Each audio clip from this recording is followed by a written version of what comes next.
Hi guys. This time around I'm going to do just like a little mini intro again, just because for people who are just coming into the channel, in case they randomly see a video and they have no idea um, what I'm talking about, I'm going to mini intro myself again because this is going to be a Q&A session. One of you guys, thank you Raquel, has sent me a few questions that she wanted me to answer. And so we're going to do a little kind of a solo Q&A here. And in that regard, in case, obviously most of you guys know, this is, I'm Crystal, but I'm also telling the story of the real Christina from the Crank books, because that was me. And that's a stupid intro, I know, but, whatever. At least people know what I'm talking about when they call. Hopefully the way I have the camera now is better, even though it makes my eyes look weird sometimes. So I'm trying to look in the right place so that my eyes aren't all wonky and sideways. Okay, so the first question is that obviously some of the Crank and Glass novels have been laid out to be 60% fact, and she wants to know what percentage I think is fact. I mean, as far as what was actually taken from fact, I would say maybe 50%. But from as far as what she got on accident, as her guesses went, and she told the story, it moves it up to closer to 70% fact. So that's a little weird because as far as the essay, you're not supposed to say the RAPE word on the video, so I don't want to have any issue with that. But the essay goes, she didn't really know that actually happened. It happened a little bit differently than she said, but it did happen, and things of that nature. So I would say it turns out to be like 70%, but a lot of the personality of me in there is a little askew. She didn't get a lot of my personal thoughts right and stuff, and I think that's just because that was the personal opinions that she had kind of formed about me up until that point, and so she portrayed me as the person that she had decided I was, not the person I actually was. And I think that's where the biggest issues lie as far as like accuracy and whatnot goes. Funny thing about that is, sorry, my son is going to be popping in and out of this because he's home from school. So sorry about the skittering in the background and running around, and he tends to be a little bit loud. So I do apologize about that ahead of time. He's at least up to his own devices or whatnot, and he's not bugging. So I'm just going to take what I got and run with it at this point. But okay, so the second question. The characters, Brad and Trey from Glass. Can you further explain who was who? So I'm not positive on these ones because it's been longer since I've read Glass than I've read Crank, believe it or not. And I've actually never read Fallout. And I'll tell you why here in a minute as pertains to one of the next questions. But I've never actually read Fallout. I'm almost positive Trey is my first husband. I'm not going to mention his name again because I have mentioned his name before in the past, and he's messaged me and asked me not to do that. And so I'm going to follow his wishes on that because it's his right whether he wants to be included or not. And he wasn't a douche about asking me not to bring him up anymore. So I'm not going to mention his name anymore because he has the right to his anonymity.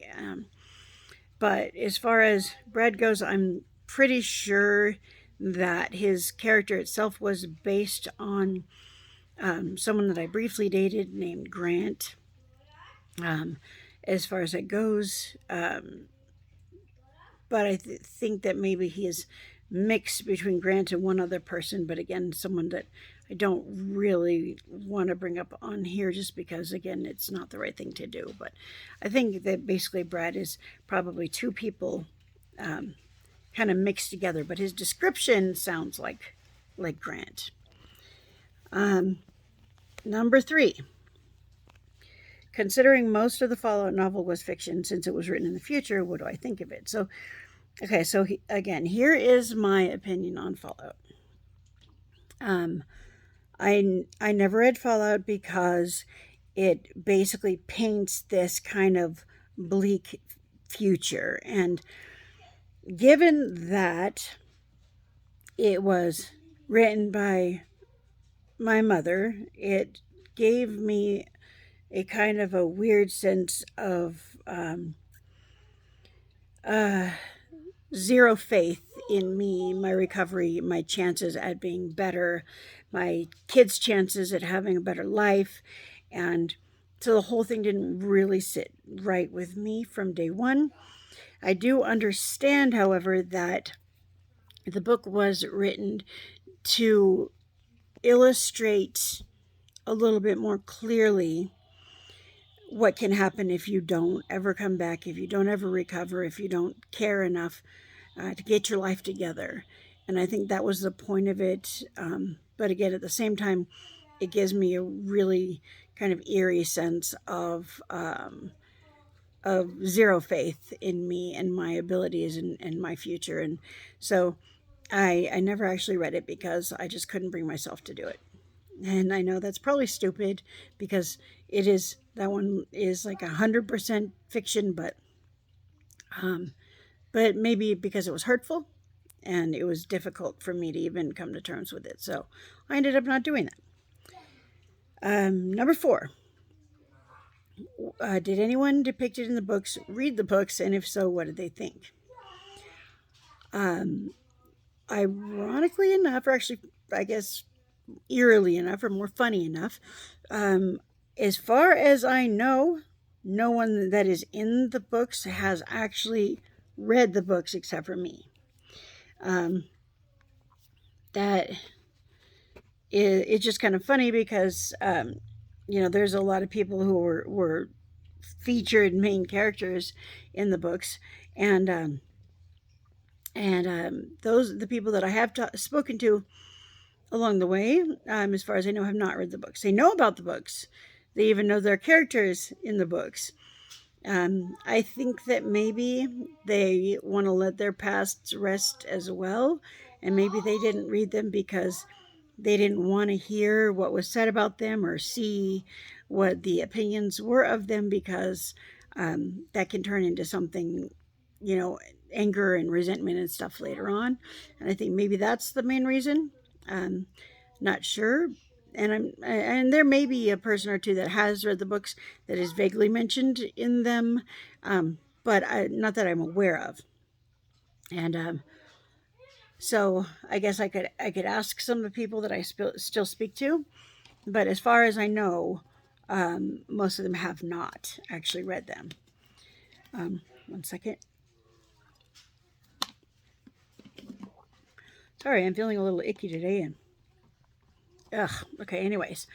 On to number 5. Number 5, what is your favorite type of music? So keeping it pretty simple on this one. I like music that sings about something meaningful. Usually, I like a lot of new rock, not all of it. I like a lot of classic rock, not all of it. I like a lot of alternative, a little bit of punk. I most definitely do not like 99% of rap music. I don't like a lot of R&B music because a lot of it's the same. It's kind of something about the sound. I like music that has a unique sound to it, where you can hear a band and be like, unmistakably, I know who that is, and what they're singing about creates emotion and meaning for me. I have a lot more respect for R&B music than I do for rap music. For obvious reasons, the WAP song being number 1. Oh, and the new one called Pound Town. I mean, Pound Town, really? People are going to sing about what color their various holes are. Okay? So, just an FYI public service announcement. If your V hole is not pink and your B hole is not slightly brown, you probably need to see a doctor. You don't need to sing about it if it is, however, because everybody's holes are basically close to the same color. So, just so everybody knows, Pound Town is the worst piece of crap that was ever put out there. That's not an opinion; that's an actual fact, and you can listen to the words and you'll agree with me. But the WAP song really comes in close second. As far as that goes, she does not need a bucket and a mop. She needs a doctor and a janitor, is what she needs. And I seriously doubt there's a million men out there going, oh my God, it's sloppy. Oh my God, I can't wait to get some of that. Like, come on. Ew. Anyways, then again, is my opinion. I know a lot of people like the beat to it or whatever else, but I can't bring myself to be in the same room and listen to those lyrics without feeling like I need a shower. So there's that.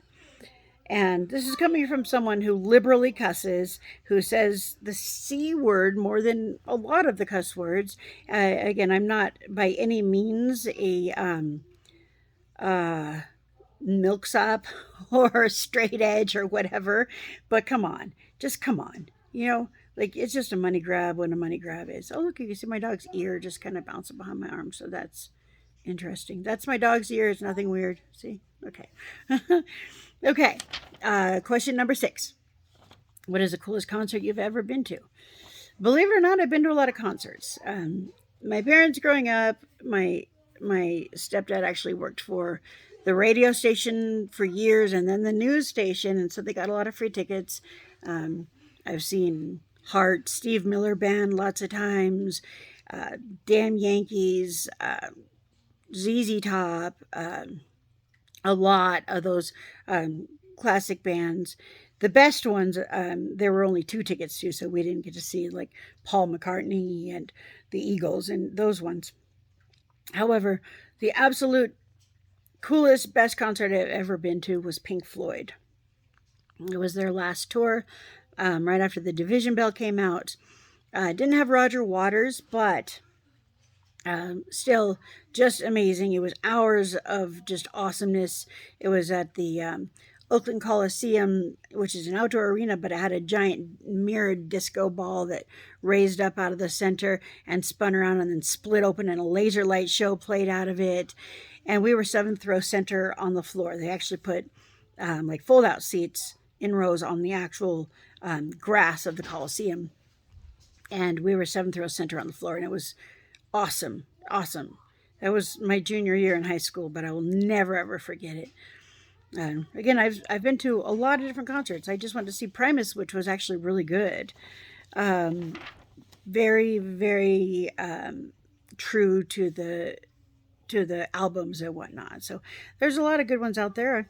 I've seen some that are kind of aging and should probably stop doing concerts also, like Three Dog Night. Used to be amazing, but his voice is going. He's probably 80 something now, though, so it's not like he can't bow out gracefully. But anyways, I digress. Okay, so question number 7. If you were the fashion police, what trend would you arrest someone for? That's a hilarious question. Okay, if I was the fashion police, what trend would I arrest someone for? Underwear showing a foot out of the pants, perhaps. I'm sorry, but I got no beef with the short shorts. In fact, I love the short shorts. I feel like I'm going to wear the short shorts until my butt sags too low and starts flapping out the bottoms of them, and then I will convert back to the old man pants that my ex-husband used to make me wear. But until then, I'm going to show the cheeks, so there's nothing wrong with that. I mean, there's not a lot of fashion that really bothers me. I mean, there's lines that you shouldn't. I really don't think you should wear a thong in public, but if you want to, then by all means, and you can pull it off, do it. Just if you look gross and flappy, don't subject anyone to it. That's all I say. If you look gross and flappy, wear something that flatters the way you look. There are people that look great that are bigger people or flappy or not shaped this or shaped whatever in different ways. If you wear clothes that flatter your body type or whatnot, then by all means. Now if you feel like you can pull it off, I mean, Lizzo is pushing it a little. Now she's not pushing it because she wears lingerie in public. No, she's pushing it because she never wears clothes in public. There's a line. You don't need to be a slut all the time. If you can be a slut and you're on stage, by all means, be a slut. Rock it. But if you're at an awards show with children in the audience, maybe tone it down just a little bit. Draw a line in the sand and have a little respect for yourself. Other than that, I think that everyone should be who they are and have fun with it. Don't be gross, but have fun with it. And if you feel like letting your freak flag fly, then do it. Do it. Okay, now, number 8. What was your favorite era, 90s, 2000s, or now, and why? That's kind of a tough one. I mean, I feel like probably now, there's a lot of stuff I miss, of course, but here's the thing. You are a sum of your own experiences, whether they were, sorry, my allergies and always itching my nose like some kind of moron, but you're a sum of your own experiences, whether they're failures or successes mixed in both. Everything that you've experienced in your life is who you are today. If anything had gone differently, then you would be a different person, either in a subtle or a more impactful way, depending on what it is. So I feel like there should be no regrets. I'm just really happy with myself. Hold on, son. Let me finish, okay? In a minute, okay? Okay, I'll put dinosaurs on in a minute. I love you. Let me finish. I love you, son. Okay, so anyways, you're some of your own experiences, and you shouldn't have any regrets. You can miss the good old days, and you can have memories of the good old days, but today is what you make of it. Today is the day that you have the power to change. Today is the day that you have the power to make good. Today is the day that matters, and tomorrow and the next day. The days that are past are gone, and we can remember them, especially the good ones, but they're gone. And we should enjoy what we have and appreciate what we have and love what we have and move on. Number 9. What's something that most people don't know about you? Now that's kind of a hard one, believe it or not, because for the last 2 years or so, I have been a completely open book. Okay, something I don't talk about a lot, so I might not have mentioned too much on here, is I have pretty bad obsessive compulsive disorder. There are meds to control the anxiety for it, but I choose not to take them because they alter my personality and the way I feel. And I do drink a little bit once in a while, but never enough to be intoxicated. I never take anything enough to make me feel like I don't know who I am or exactly what I'm going to be doing. And those meds made me feel terrible, made me feel spacey and stupid. And so I choose to do my best to control my OCD. This is real OCD, not I like the house to be clean OCD. Hey, son. I'm going to pause this 1 second, and I'm going to move him so he's not repeating everything I say, and then I will be right back to finish this. Okay, I'm really sorry about that, but my son, with his autism, has a tendency to sit down and then just like repeat every single thing I say, literally everything I say, regardless of whether he can understand what I'm saying or not. And it's like having your own voice echoing back at you on the phone. It gets frustrating. But anyways, the kind of OCD I have is not, I like my house to be clean OCD. It can be debilitating sometimes. The worst, absolute worst, the one part of it that I cannot control, I can't get past, is getting like dried dirt or powder or like chalk on my hands and my feet. Sand, like the feeling of sand while it's my feet are on the sand is fine. When I lift them off and the powdery residue that's left, um, I can't stand that. I can't handle it. I have to wash my feet and put socks and shoes on after. I can't sit in flip-flops with it crusting on my feet after. I'll have like a physical nervous breakdown from the feeling. There's a lot of other things, like the way I'll toss something in the trash can and it won't. My brain will tell me it didn't go in there right. And sometimes I have to go back and fix it. The happens with the recycling one. The other day, there was a bottle that was sitting on the counter and it was slightly crooked, and I made it all the way into the living room and I had to go back and fix it because it was just scratching my brain. So these are things that I try to force myself to deal with for as long as I possibly can until I go back and fix it, because it helps train your mind for it to not be so bothersome. But it's something that I struggle with and that I deal with every day, and I do it sober without pills or help because I feel like that's just where I want to be. I don't want to rely on something that I will never be able to function without. I want to be self-sufficient and strong on my own. So, but I really don't talk about it a lot because sometimes it is frustrating. When someone says, "Oh, I'm OCD like you. I love to have a clean house," or and it's like I know they don't mean to be offensive when they say things like that, so I do my best just to walk away and control it. But it's more than offensive because they don't understand the kind of struggle that I go through mentally and internally to deal with this stuff and to get past it and to feel normal. And then they just kind of come up and make light of it and joke around about it, and they don't understand, and I know that, but it's like having autism and someone joking about, "Oh, I must be autistic because I'm so stupid." You know what I mean? It's something akin to something like that, and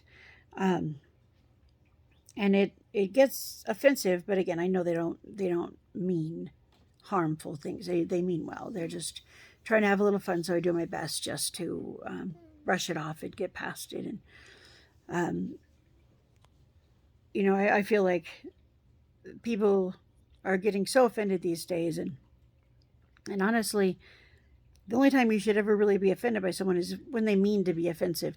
If they mean to be offensive and they're purposefully offending you, then by all means take offense and stand up for yourself. But if people are just being people and they're just living their lives and they do something offensive but they don't mean to, try not to take it to heart, because most people aren't going about trying to be hurtful, hateful people. I at least hope so anyways. So the last question kind of came in late, but it was something along the lines of what inspired me to get sober. Why did I get sober the last time? And honestly, the first time I got sober was because of prison and then drug court, and then at that point I really wanted to be sober.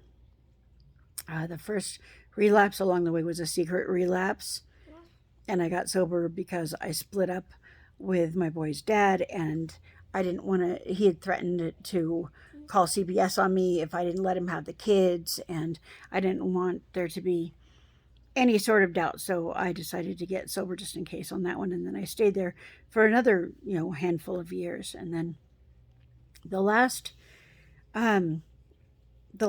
relapse, I got sober for a couple of reasons. The biggest reason was that obviously I found out I was pregnant.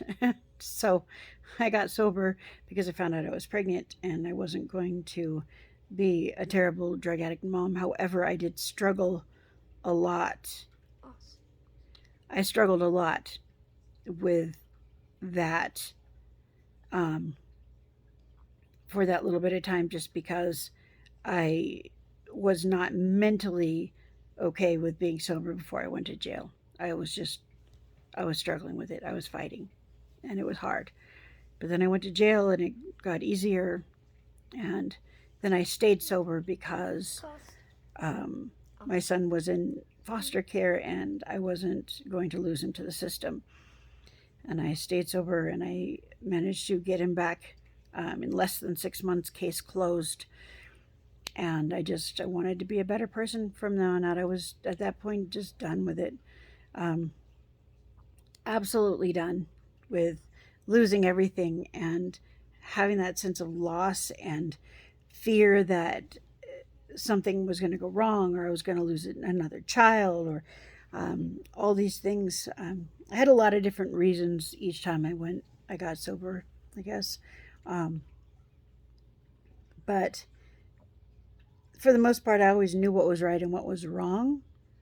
And I've done it. I've at least wanted to do what's right. Sometimes it was harder to do what's right than others. But once you get on that path of doing the right thing, then it starts to feel good, and then it starts to feel right, and then you stop struggling so much. And when you have a wayward thought, it's more a passing thought than a compulsion to go do it, and then it turns into strength and it gets better. This time around was a little bit different too, just because I'm mentally don't want to get high anymore. I'm really and truly just have no desire. However, smoking cigarettes was brought up in that equation, and just so you know, Raquel, I only quit smoking about 8 years ago because my little itty bitty car broke down and I needed a new car. And I realized that between me and my ex-husband, we were spending $680 a month on cigarettes. And it was either quit smoking and switch to vape or don't have a car. So we switched to vape. It took about a month to transition and didn't even feel the new car payment and the higher insurance payments. It was like nothing. It was easy peasy getting a new car. I forced my ex to do it. He was a kind of a douche about it. Took him about 3 months, and he was sneaking private cigarettes or whatever. And just so you know, I still vape. One day I'll be able to quit that completely too, but I am a lot healthier. I don't smoke a pack and a half of cigarettes a day, but the nicotine still has a hold of me a little bit. So there's that. So don't feel bad. Try switching to vape. It helps. Some people can make that transition from vape to nothing a lot easier than cigarettes to nothing also, just so you know. So, but one of these days I'll be able to let go of the pull of that as well. So anyways, guys, if anyone else wants to do a Q&A with me, feel free to get a hold of me, Facebook Messenger, private messenger, comments, Instagram, TikTok. Can you hear my son? He's back to repeating me again. So there's that. Yay, it's definitely time to end the video. But I'd be more than happy to answer any other questions anyone has. Hopefully you guys enjoyed this little Q&A session. I love you all. I will talk to you soon. And anything else that you want me to talk about, also just let me know, okay? All right, guys. Until next time.